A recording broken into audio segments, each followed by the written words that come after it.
All right, here we are in Adobe Illustrator. I want to show you how to make a clipping mask, which is putting an image or an object or anything really inside of another shape. So I'm going to draw a circle here. If you don't know how to do that, hold Shift and you'll get a perfect circle with the ellipse tool over here. And I'm going to make sure that this is on top of the other image or the other object. So this needs to be in front actually. So we'll go up here to Object and bring to front just to make sure it's got to be in the front in order to be the source of the path.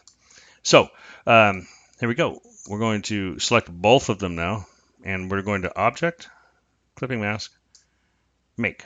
So now it's in there. So there's a little more to it. I'll show you how to get rid of it or remove it in a minute, but this is pretty cool. So if you use your direct selection tool up here, you can now just click on the image itself. You see how I get the box of what the image actually is, and you can move it around inside of there. See that?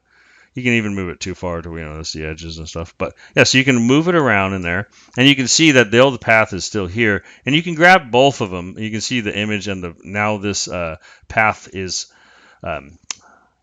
connected to the image, in a sense. But that's the mask. And now to remove the mask, you can just select both. You just select the object and go to Object, back to Clipping Mask, and you're going to release. And now that circle is still there, although it doesn't have a stroke or a fill. It's just a path. See that? So you can still color it if you have your stroke out or your fill or whatever. It's going to be a normal circle still, but it does erase. If you had a red outline on it or whatever, it's not going to be red anymore.